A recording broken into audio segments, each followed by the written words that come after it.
Imagine being told by the very doctor you trusted with your life that you were a hopeless case, not sick in a way that could be treated, not struggling in a way that could be fixed. Hopeless. That is exactly what happened to the men who became the first members of Alcoholics Anonymous. Men whom medicine had already given up on, whose own families had run out of strategies, and who privately believed, with a certainty that felt like fact, that they were somehow uniquely broken in a way no one else on earth could understand.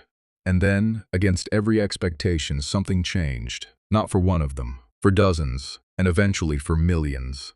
What changed and why it worked when nothing else had is exactly what this chapter set out to explain. For most alcoholics, before they ever find their way into recovery, there is a particular belief that quietly governs everything. The belief that they are somehow uniquely broken, uniquely weak, uniquely incapable of the ordinary self-control that seems to come so naturally to everyone else. This belief is rarely spoken aloud because saying it out loud makes it feel even more true.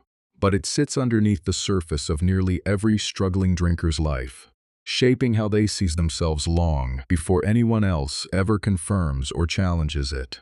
The second chapter of the book that grew out of Bill Wilson's early work with other alcoholics was written specifically to confront this belief head-on and to offer, in its place, something that had been almost entirely absent from how alcoholism was understood at the time. Real hope, grounded not in wishful thinking, but in the direct experience of people who had actually found a way out.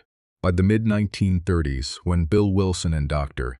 Bob Smith began working with other alcoholics in Akron, and later in New York, the dominant view of alcoholism, both among medical professionals and the general public, was bleak and largely unhelpful. Alcoholism was widely regarded either as a moral failing, a simple lack of willpower that could presumably be corrected through enough discipline and enough consequences, or, in more clinical circles, as a condition so entrenched that recovery was considered essentially impossible for what were called true alcoholics. Doctors of the era, even sympathetic ones, often told patients and their families, with genuine compassion but very little actual hope, that this was how things were, and that the best anyone could do was manage the situation and brace for decline. Against this backdrop, the core message that Bill Wilson and the earliest members of this new fellowship wanted to deliver was almost radical in its simplicity.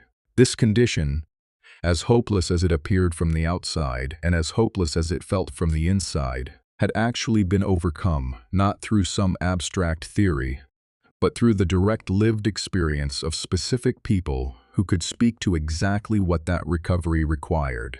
This wasn't a promise built on optimism alone. It was a claim built on evidence. A small but growing number of men who had been considered beyond help were, in fact, sober, functioning, and rebuilding lives that had seemed permanently destroyed. Central to understanding this solution is a distinction that runs through the entire chapter and through the philosophy of the fellowship as a whole. Alcoholism, as it came to be understood through this work, was not simply a bad habit sitting on top of an otherwise normal person. It was described as a threefold condition, touching the body, the mind, and what might be called the spirit, and any real solution needed to address all three dimensions at once, not just one of them in isolation. The physical dimension was perhaps the easiest to describe, even if it wasn't yet fully understood in medical terms at the time. Certain people, once they began drinking, seemed to experience a physical response entirely different from what most people experienced. Where the average drinker could take 1 or 2 drinks and stop without much difficulty, the real alcoholic, once alcohol entered the body, seemed to trigger a physical craving that made stopping at a moderate point nearly impossible. This wasn't framed as weakness.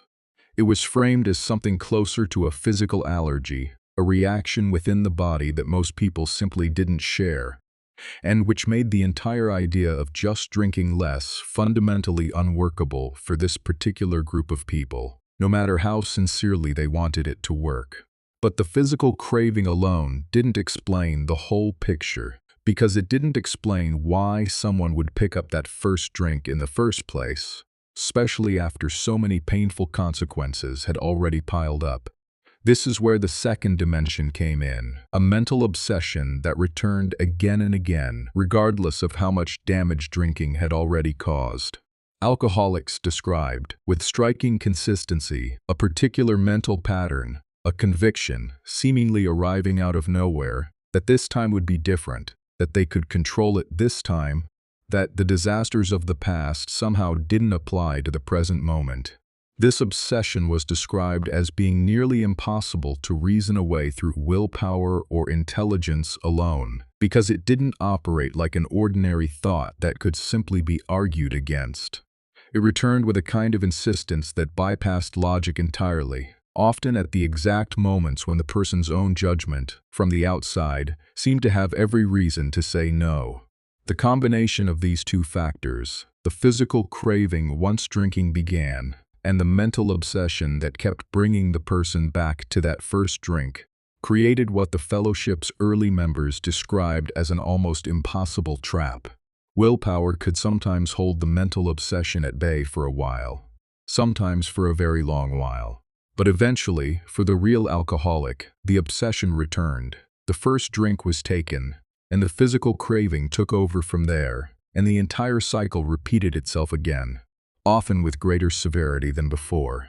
This is precisely why the third dimension, the spiritual one, became so central to the solution that this chapter describes. If the problem were purely physical, medical treatment alone might have solved it. If the problem were purely mental, willpower or psychological insight alone might have solved it. But because the condition, as understood by these early members, involved both an uncontrollable physical response and a recurring mental obsession that defied ordinary reasoning, something more than medicine or willpower seemed to be required. A fundamental shift in the person's entire orientation, described in the chapter as a spiritual experience or spiritual awakening, capable of loosening the grip of both the physical craving and the mental obsession simultaneously.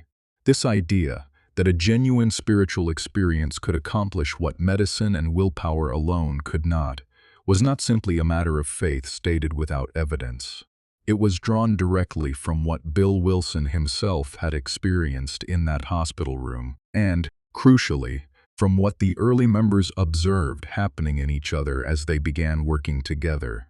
Something did seem to shift in these men once they had a genuine change in outlook, a shift that went beyond simply deciding to stop drinking through effort. The obsession that had driven them for years seemed to loosen its hold in a way that pure willpower alone had never managed to achieve, even after countless previous attempts. One of the most important insights woven throughout this chapter, and one that continues to define the fellowship to this day, is the recognition that this spiritual solution could not be delivered from the outside by a doctor, a clergyman, or a well-meaning family member, no matter how much those people genuinely cared. It had to come through contact with someone who had actually lived through the same condition and found their way out of it. This is the principle that Bill discovered almost by instinct in that Akron hotel lobby in his first conversation with Dr. Bob. There was something about one alcoholic speaking honestly to another alcoholic that carried a credibility and a power to break through denial that no outside authority could replicate, however well-intentioned that authority might be. This is part of why the chapter places such heavy emphasis on what it describes as the kinship of common suffering. When a struggling alcoholic sat across from someone who had been through the exact same collapse, the exact same broken promises, the exact same shame and isolation, and who was now sober and speaking about it openly, something shifted that no lecture from a doctor or a worried spouse had ever managed to shift. It wasn't that outside help was without value. Doctors, clergy, and loving family members all had important roles to play. But the specific breakthrough that seemed to open the door to lasting recovery came, again and again, from contact with another alcoholic who could say, with complete authority born of direct experience, "I know exactly what you are going through, because I have been exactly where you are."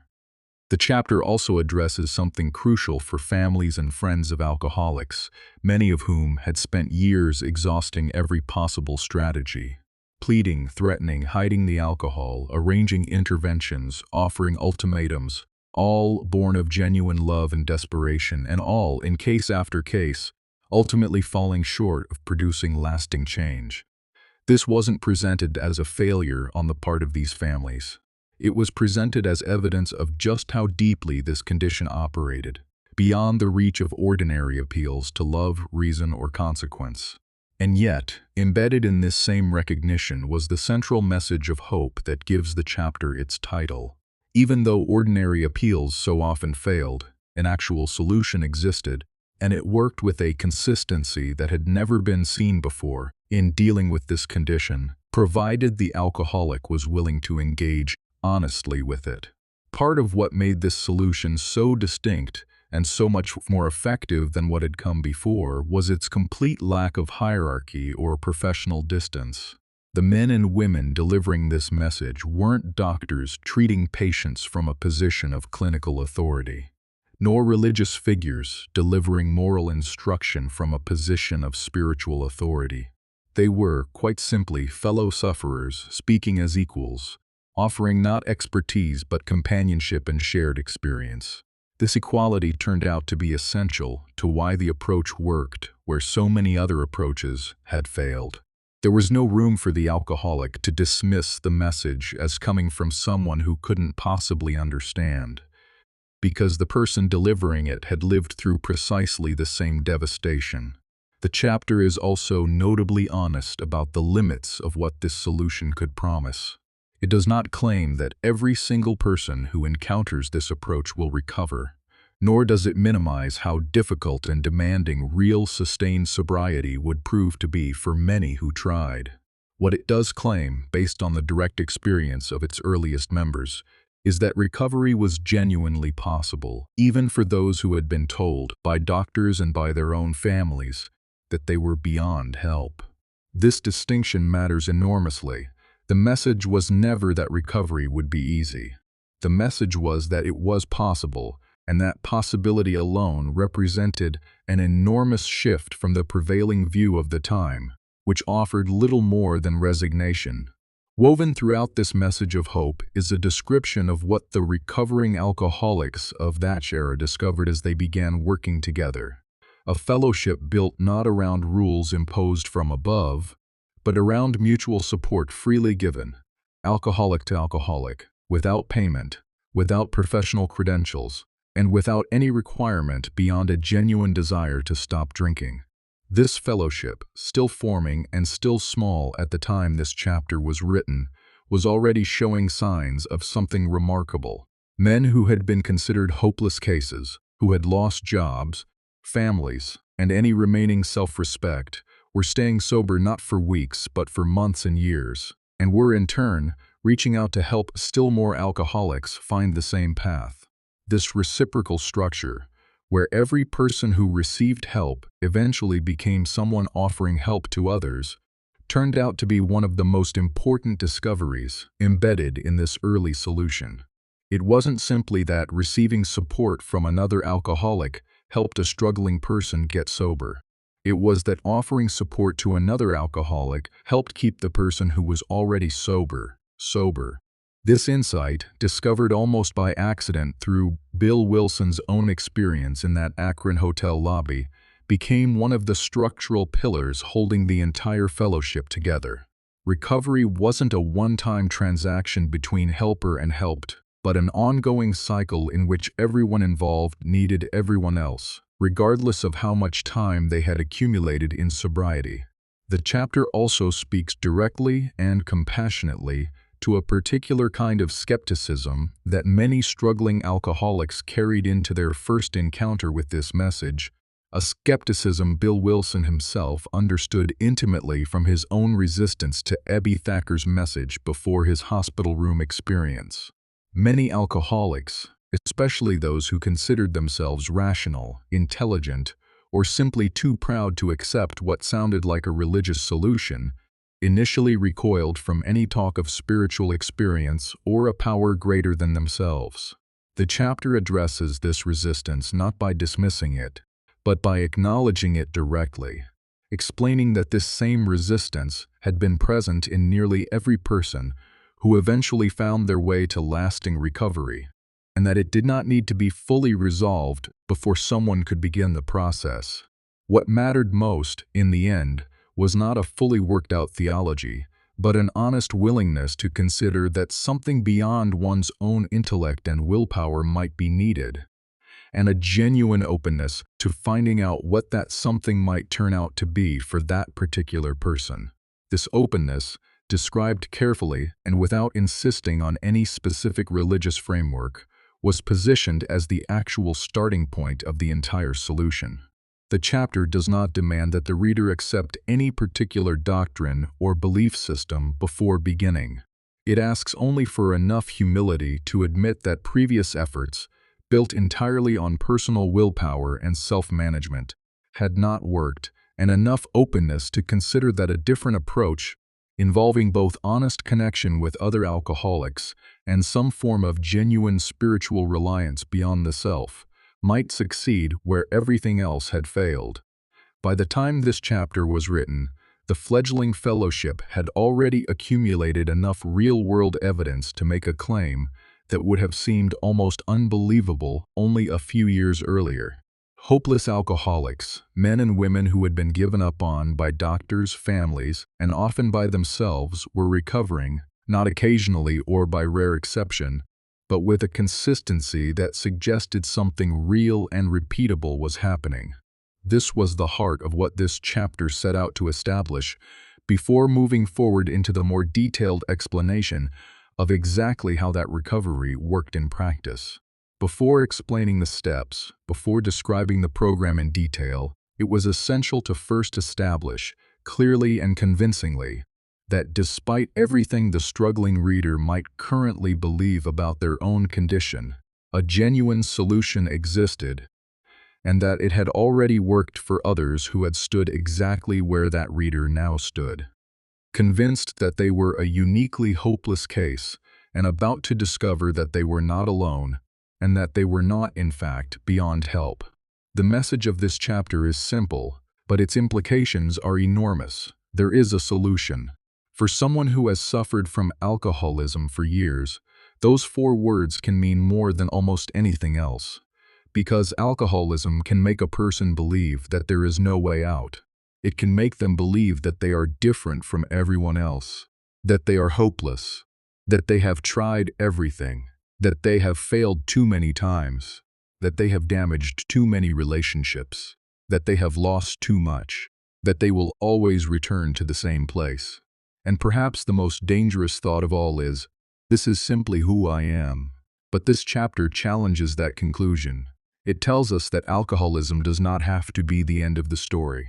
There is a solution, not necessarily an easy solution, not a magical solution, not a solution based on pretending the problem does not exist, but a solution based on honesty, identification, fellowship, spiritual transformation, and a new way of living.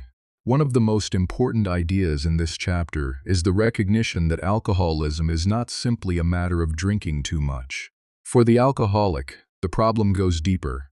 There is the physical reaction to alcohol. There is the mental obsession that can lead the person back to drinking even after suffering terrible consequences. And there is the inability to consistently manage life without returning to the substance that has already caused so much destruction. This helps explain one of the great mysteries of alcoholism. Why would someone return to something that has already hurt them so badly? Why would someone drink again after losing a relationship? After losing a job? After making promises? After experiencing humiliation? After suffering consequences that should have been enough? Why? Because knowing that something is destroying you does not necessarily give you the power to stop doing it. That is one of the hardest truths for an alcoholic to accept. The problem cannot always be solved simply by knowing better. The alcoholic may know. They may understand the consequences. They may genuinely want to change. They may desperately want to stop. And yet, when the obsession returns, knowledge alone may not be enough. That is why this chapter is so important. It moves the conversation away from moral judgment and toward understanding. Instead of simply asking, why doesn't this person just stop? we begin asking, what is happening inside this person that makes stopping so difficult? That change in perspective can create compassion, and compassion can create connection. The people described in this chapter are not presented simply as bad people who make bad decisions. They are human beings caught in a devastating cycle. People who may have tried repeatedly to escape. People who may have wanted desperately to become different. People who may have felt ashamed of what they had become. And perhaps this is why identification is so powerful in Alcoholics Anonymous. An alcoholic may listen to someone else tell their story and suddenly realize, that is me. Not because the details are identical, not because the lives are exactly the same, but because the feelings are familiar, the obsession, the promises, the excuses, the isolation, the consequences, the attempts to control drinking, the belief that this time will be different, the fear of losing everything, the inability to understand why the drinking continues. And then something extraordinary happens. The person who thought, nobody understands me, hears someone else say, I have been there. That can become the beginning of hope, because addiction grows in isolation, but recovery can begin in connection. And perhaps one of the greatest strengths of Alcoholics Anonymous is that it does not ask a person to recover in complete isolation. It creates a fellowship where one alcoholic can help another alcoholic recognize what is happening. There is something profoundly different about receiving help from someone who has personally experienced the same struggle. It is not simply advice. It is identification. It is recognition. It is the feeling of finally being understood. And that can break through defenses that years of arguments and promises could not break. But this chapter also gives us another important lesson. There is a difference between wanting to change and becoming willing to change. Many people want the consequences of alcoholism to disappear. They want their family to forgive them. They want their health to improve. They want their reputation restored. They want their life to become peaceful. But recovery requires more than wanting the consequences to disappear. It requires willingness to change the way we live, and that can be uncomfortable, because the solution cannot simply be, how do I stop drinking while continuing to live exactly as I did before? The deeper question becomes, what kind of person do I need to become to live differently? That is a much more difficult question, because it requires honesty, it requires humility, it requires responsibility, it requires a willingness to examine ourselves. It requires us to stop blaming everyone else for our circumstances. And it requires us to become open to a power greater than our own limited ability to control everything. The spiritual dimension of the solution is particularly important. The Big Book does not present spirituality as a simple religious formula. Instead, it introduces the possibility that recovery requires a transformation in the way a person relates to themselves, other people, and a power greater than themselves. For someone who has spent years trying to control everything, this can be revolutionary, because alcoholism often involves an enormous struggle for control. I can control my drinking. I can control the amount.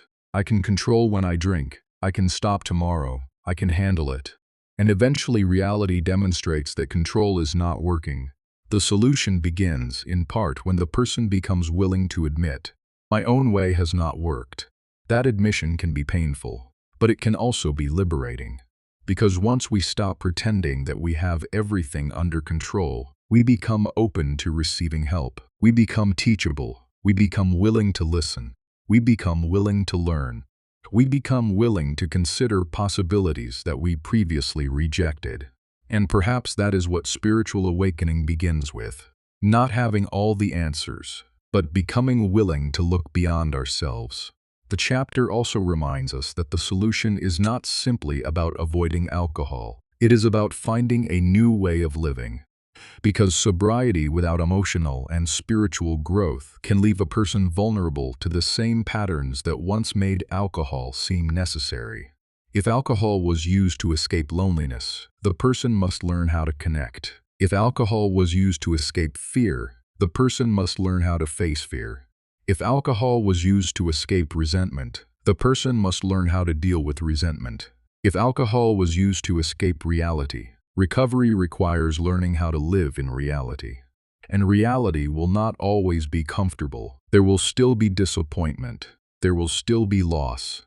There will still be conflict. There will still be fear. There will still be difficult days. The solution does not promise a life without problems. It offers the possibility of facing problems without needing alcohol to escape from them. That is an enormous difference. Before recovery, the question may have been, how can I get through this without feeling what I am feeling? After recovery begins, the question can become, how can I face this honestly and responsibly? That is growth. And perhaps this is where the title of the chapter becomes even more meaningful. There is a solution does not mean there is an easy way. It means you are not condemned to remain where you are. There is another way. There is another possibility. There is another life. And maybe you cannot see the entire path yet. That is okay. You do not need to see the entire path. You only need to become willing to take the next step. For someone still drinking, that next step might be admitting that there is a problem. For someone who has already stopped, it might be attending a meeting. It might be talking honestly with another alcoholic. It might be finding a sponsor. It might be beginning the steps. It might be asking for help. It might be becoming willing to examine the beliefs and behaviors that have kept them trapped. The important thing is that the journey begins with movement, because hopelessness tells us nothing can change. Recovery says, let's find out what is possible. That is the difference between despair and hope. And perhaps there is a message here not only for alcoholics, but for anyone who feels trapped by something in their life. Sometimes we become convinced that our current condition is our permanent identity. We say, this is just who I am. I will always be like this. I cannot change. I have already tried. My past is too terrible. I have gone too far. But the existence of a solution begins with questioning those conclusions. Maybe you are not finished. Maybe your story is not over. Maybe what feels like the end is actually the beginning of a different chapter. That does not erase the past.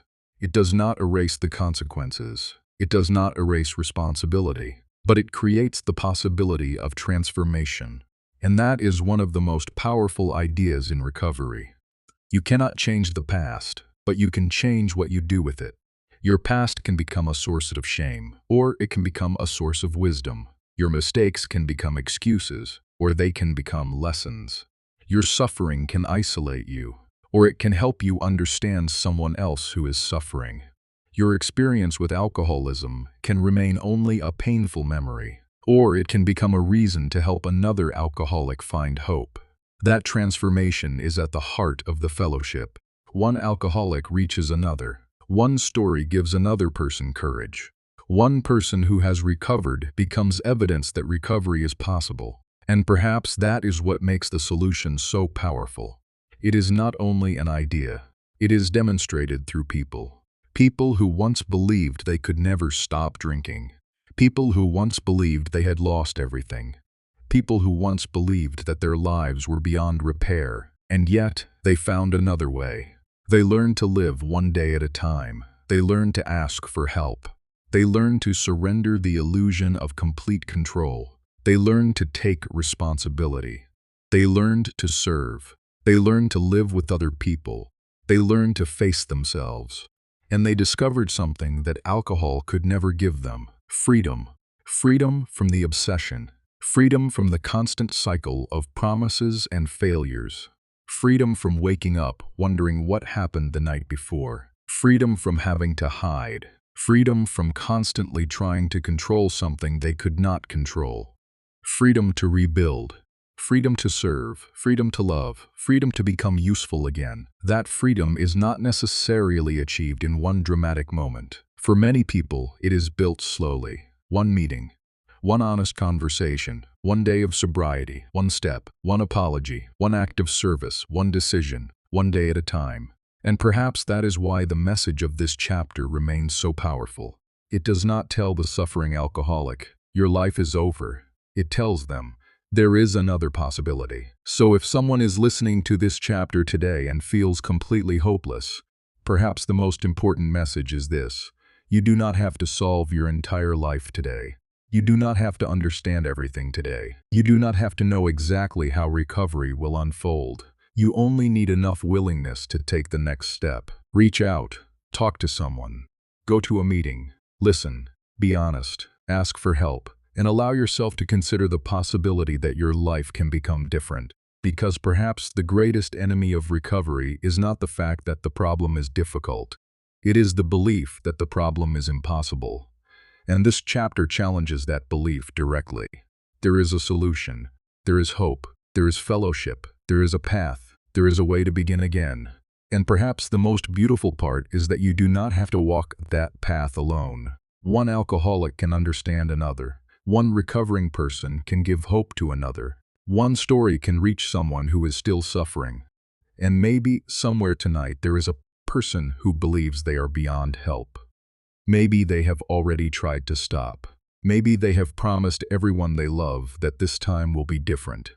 Maybe they are ashamed. Maybe they are afraid. Maybe they are exhausted. And maybe what they need to hear is not another judgment. Maybe they simply need to hear these words. You are not alone. Your story is not over. There is a solution. And sometimes that is enough hope to take the first step.